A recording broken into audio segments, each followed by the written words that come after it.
Hey everyone, my name is Leonardo Iglesias, your Cosmetology Collective Vice President, and today I wanted to show you guys a presentation in case you need some inspiration for our upcoming painting-inspired fashion show, which is in January.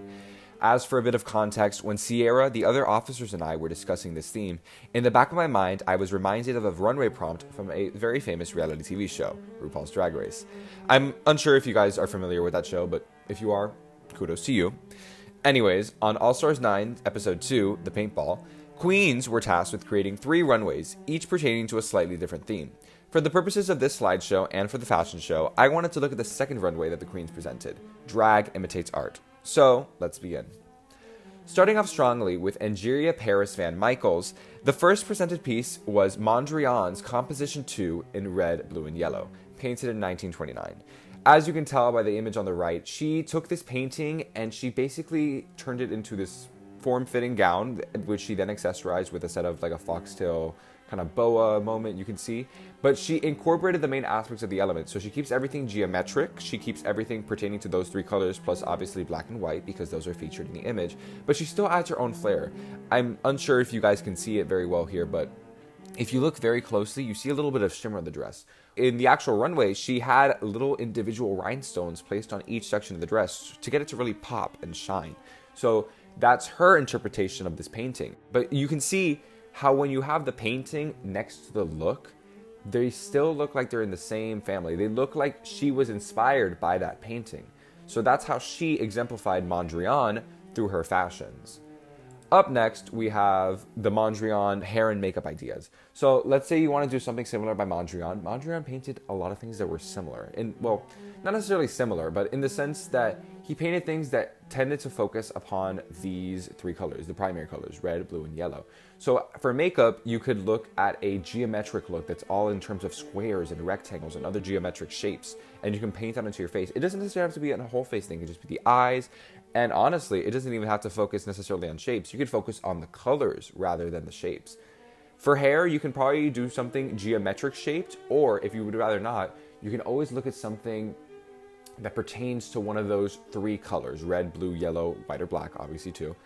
As long as it's pertaining to those 3 colors and geometric, you're enveloping Mondrian's energy when he painted. Anyways, next up we have Chanel and Hokusai, where she did the Great Wave off Karagawa. I'm sorry if I butchered that, y'all. Painted in 1831. So, probably as you can tell by her interpretation, it's almost very literal. She has this long blue floor-length gown with wave pieces that are supposed to be covering. I know that's not necessarily the best angle, but if you were to search up this look, you'd probably see more, and it almost is identical. She wanted to take more of a literal representation of her painting, but you can see that she still added her own flair. Like, she's choosing the silhouette that she has. She has that amazing wig that is that powder blue wig that's completely like a wave, basically, you know? So she's channeling that into the painting because she wants not necessarily a carbon copy, although she did get a little bit more literal with it, which you can. You don't have to be necessarily figurative. You could also be literal. She took a more literal approach, obviously. And she wanted to use those shades of blues and that all to envelop her painting. As for makeup and hair looks for this look, you could do, again, something literal. You see the top picture with the amazing eye look that's just waves and waves and waves. And you see that intricate hair look at the bottom that literally looks like a shipwreck or in a wave or something like that. But you don't necessarily have to follow that. Look at the images on the right. You see a hairstyle, which is finger waves, you know, and it's still waves. You're trying to stay on that theme and you're trying to stay focused towards that, but not necessarily being literal. You could also do like a black and gray and white eye look, you know, to envelop that kind of energy that Hokusai put into her painting, you know? So that's always an avenue you can take if you want to look at this painting. You don't necessarily have to look at all these paintings, by the way.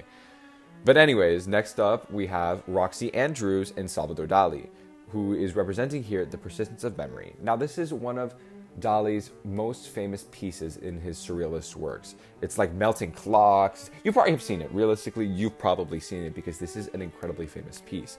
And Andrews here, she kind of took a mix of both things. She took inspiration, but she also tried to keep things literal. She has on her arms and on her skirt like a print of the painting, to, I guess, incorporated that. But look at her bodice. She has this melted clock motif, which, you know, if you look throughout that painting, there's nothing that looks like that clock specifically, but that's how she interpreted it. She worked with a designer to get that to work for her. She wanted that bodice that was a melting clock to get the most, what she found to be the most important aspect of that painting onto her runway look, you know? And obviously, Salvador Dali, very famous for his long, thin mustache, so she incorporated also that into her look. As for hair and makeup, you just want to focus on something surrealist if you're doing Dali. You see all these makeup looks, they look not necessarily unnatural, but they look interesting in a way that seems so unreal, you know? Look at this one on the left, these golden hair pieces that are just flowing down the face. A really good inspiration for Dali looks is Schiaparelli, because Schiaparelli worked incredibly closely with Dali, especially Elsa. Elsa Schiaparelli, who was the founder of the House of Schiaparelli, was very close with Salvador Dali, and they oftentimes collaborated together in fashion pieces. For example, the heel hat, if any of you guys know that piece. Very famous surrealist piece of art. And a lot of Elsa's works herself, when she was head of the Schiaparelli house, were all very surrealist and almost looked interesting and just completely unreal. But anyways, if you want to do a Dali look, focus a lot on golds, you know, whites. Here's another thing. I know Salvador Dali was very famous for like a kind of slick back hairstyle. So if you want to explore something in hair there, you could do something slick back. And if you don't want to necessarily do something slick back, do something that's, how do I say this? Like kind of put together, but in a way that looks unreal or unnatural. Like it's kind of like poking at your imagination and saying like, what's happening here? You know, like very Schiaparelli and Dali style, you know? So as for our next painting, we have Gottmik in Munch. And this painting is very famous. This is the Scream, painted in 1893. I'm sure many of you guys recognize this painting because it's a very famous painting. Let's put it at that. And Gottmik's representation of that was this kind of Balenciaga-esque style look where she had the painting draped on her entire body, completely rhinestoned from head to toe. That is crazy impressive. And honestly, for this fashion show, guys, we don't expect you to go and rhinestone entire outfit. Like, you can if you want to. I'm not going to stop you, but keep in mind that is also a lot of work. So, but still, interesting avenue to approach. She made this very bodycon fitting that, you know what it kind of reminds me of? Kind of like Morticia Adams, where it's very body fitting, and then at the end it's just a train. I know you can't necessarily see it well in the picture, but if you visit her Instagram, you could probably see better images of that. And that's her interpretation of the painting, where she's, you know, she is, okay, Gottmik is known for her very, like, white face. And she's kind of, in that picture, she's posing like, you know, like the Scream. But with the way she interpreted the painting is that it's literally draped into her body into this beautiful, elegant, completely bedazzled version of the painting. So that's the way she interpreted it, obviously. You don't have, if this is the painting you select, you don't have to do that. You could interpret the colors or the style. There's 4 different versions of this painting that are each painted on a different kind of canvas. This was part of a collection of works. So you can interpret any one of those as part of your work for the fashion show. For hair and makeup looks, you don't need to, but you can look at more vintage style hairs and looks, because this was painted in the 1890s, so we're at the end of the Victorian era. And when in this place, you still had bustles, you didn't have necessarily huge skirts though, everything was very slim. So you look at this, in the upper left corner we have Clara Bow. For some of you that may recognize, the it girl of the early 1900s and the late 18 and early 1900s. So she could be an inspiration that you look at. You can also look at necessarily 1920s makeup. I know that this painting necessarily wasn't painted in the 1920s, but it was somewhat connected to that time period. You could also do something very artistic like the picture on the bottom left, which is just a kind of mural-esque picture that invokes the background of the Scream. And obviously I included Gottmik's mug, because are you kidding me? Look at that makeup, it's flawless. Like, what are you even joking about? Anyways, our next painting is going to be Nina and Tom of Finland, where she's representing Daddy in the Muscle Academy. Now, that's not necessarily a painting, but she's more inspired by the artist of Tom of Finland in creating this very leather-esque, masculine look that she wants to evoke as part of her painting. Obviously, this, I wouldn't necessarily recommend to look at this artist for your fashion. You can. You're just going to have to keep it PG, because it's not necessarily the most PG. So this can be an avenue you explore, but again, just be careful. You're treading on thin ice, but tread all you want. I have no problem, okay? So as for hair and makeup, again, this could actually be really cool. This is exploring masculine energy. So you see Frank Sinatra in the bottom left corner, very slick back 1950s hairstyle, heavy eye makeup that's completely emasculated, thick dark brows, you know, sleek back hair. In the bottom right corner, I had pictured a drag queen. excuse me, not a drag queen, a drag king. So you could look through that energy and you can basically channel that into a very emasculating kind of an emasculating look, you know? If you're working with a more masculine painter who tends to paint masculine subjects, then you can explore that masculine makeup look. For example, if you look at J.C. Leyendecker, amazing illustrator, he focused a lot on masculine subjects. So that could be a good place to interpret drag king makeup to put it into your work, or just overall looking at a more emasculating makeup style. Next up, we have Miss Van G and Van Gogh. Haha, alliteration, I guess. And obviously, here she is representing The Starry Night, painted in 1889 by Van Gogh. And the way she kind of interpreted this is she's using this kind of, it's kind of the material of a loofah, but like, not a loofah, guys, this is in a shower. A loofah-esque kind of material that she draped across her body. It's kind of difficult to see in this picture, but if you visit her Instagram, you could probably find more images of this look. And she has it draped in a way so that the yellow lines follow the curves that Van Gogh has in his painting. So that's the way she interpreted it. And obviously she's wearing a headdress which has a little moon, which obviously is featured in the painting, and a bunch of little different aspects that she is directly interpreting from the painting for her own runway look. But you see, it doesn't necessarily have to be like a floor-length gown. This is relatively short, actually. I believe it goes up to like her mid-thigh. So that could be another way to interpret it in terms of length and such.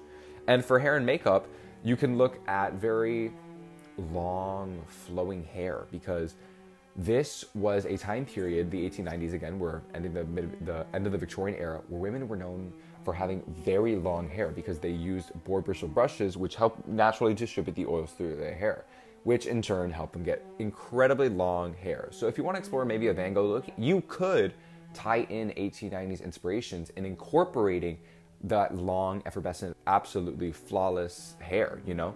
For makeup, you can do a literal interpretation of Van Gogh's work. For example, the bottom left corner is showing the Starry Night painted on an eyelid. You could do that if you want. All props to you if you can do that, because I can't. So, or you could explore a more impressionist style, which you see in the top, middle, and just right hand side, I guess. Very impressionist kind of Van Gogh invoking style of art. You see how they just have painted on their face various colors, and you can interpret the colors of your painting through that. You know, it's very impressionist. And very, it's so messy, it's completely calculated, you know? So you can interpret that if you want to look at Van Gogh as well. Anyways, next up we have Plastique Tiara and Kusama. Now, this isn't necessarily how do I put this? This isn't necessarily the most painting-esque interpretation. This is actually an exhibition. So this artist, Kusama, is an exhibitionist. She makes rooms and sculptures and stuff like that inspired by what she likes, in this case, yellow and black polka dots. So this is The Spirit of Pumpkins Descend into the Heavens, which was an exhibition opened in Australia in 2024. And as you can see, Plastique interpreted that by this kind of spiraling line of yellow polka dots down her dress. Obviously, you can tell that it's inspired, but it's not necessarily a direct copy, which again, it leads into more metaphorical representation versus a literal representation, which she, in this case, chooses the metaphorical one. She is invoking things that are in Kusama's work, but she's doing it in her own way, which is something that you can definitely do for this challenge. You don't have to take the painting literally, you know? So you can find nuances within these paintings and you can create your own work, which is obviously what Plastique did here, and she looks great, by the way. Are you kidding? Anyways, for hair and makeup look, again, go literal. Black and yellow polka dots, you know, black and yellow makeup looks, you know, very literal, but not necessarily on the nose, because it seems smart, you know, it's calculated, but it's also completely spontaneous, you know, polka dots, like it's kind of crazy. And obviously you can explore this in a more abstract way by like the picture on the left, where it has it just trailing down the face, or you could just do a simple an eye look like that with just a couple dots here and there. As for hair, Kusama herself has a bob, so you could do a bob. You don't have to, but you could do a bob, a little French bob, like, I don't know, an Edna Mode bob, just a bob, you know, for fun. Anyways, next up we have Georges and Picasso representing The Seated Woman painted in 1937. Picasso is really interesting to work with, in my opinion, because the thing about Picasso is his works are abstract. So the way that you can interpret them into a look could literally be anything. And as you can see, Georges here, while she does have bits and pieces that are actually represented, she has the jacket, she has the hat, she interprets the colors in her own way, because again, it's abstract art. There is no right way to interpret it. It's all up to you to interpret it. So as you can see here, she's wearing purple leggings and purple gloves and a red hat. Like it's very like interpretation-esque, you know. She's following her own belief, and she did it great. Again, not necessarily a literal interpretation, because with abstract art, I don't think you can really have a literal interpretation. It's all metaphorical. It's all what you feel for you. For Picasso's hair and makeup looks, you can look at, again, a very abstract-esque makeup. You see the 3 makeup looks that are pictured here, and they're all very abstract. They look almost, again, surreal. And they're very geometric, they're very abstract, and they're very, how do I put this? They get your mind thinking, you know? They make you think about, like, hey, what am I looking at? Like, what is it? What could this possibly represent? Which would inspire the viewers of your look to be like, wow, this is really interesting. Obviously, you don't necessarily have to do that. You looked at George's makeup in the last picture, and when I tell you, that was not like any of these incredible abstract looks. She just still interpreted in her own ways, incorporating color palettes and incorporating styles into her thing. For hair, you could do something abstract. Look at that top image. It's this huge blonde hair, but it's completely distorted in a way that's abstract, and you can't really see what's happening, honestly, but that's kind of what makes it beautiful. Or you could put your hair up, you know, do it like that, because, I don't know, live your truth. Like, anyways, now we have a series of bonus looks. This isn't from the runway that I presented in this instance, which was All Stars 9. This is actually from All Stars 7, where the theme was reveals on reveals on reveals. So this creator, Jinx Monsoon, as part of the What Lies Beneath category, did 4 different looks that each revealed into one another based on 4 different art movements by 4 different artists. So she started with Picasso, representing Cubism, and you could see that she had a very structural approach to it, you know, this stiff jacket with different shapes. And then she unveils it, and she moves into Monet, which is Impressionism, and that's this very soft, flowing fabric. But then she rips that off and moves on to Andy Warhol, who is very famous for his pop art. You guys probably have seen his work. This is the guy that painted those soup cans and the Marilyn Monroes that are in different colors. You guys are probably familiar with his work. Great artist. And she interpreted that by putting her own face on a dress in a similar vein to the way that the Marilyn looks were done. And then she takes that off to reveal her final look, which is Gustav Klimt representing the Art Nouveau movement, which is all very delicate art. If you look at the painting that this is inspired by, which is The Kiss, you can see that she almost has a literal representation of the painting on her own dress. So that's another way to interpret it. Because you can see that she follows metaphorical and literal representations of the art, which you can do whichever way you want. So that's all up to you to decide. In conclusion, there's 1,000,001 paintings out there. And when I say 1,000,001, 1,000,001. Okay? So go out there and get inspired, because you have the entire art world behind you as inspiration.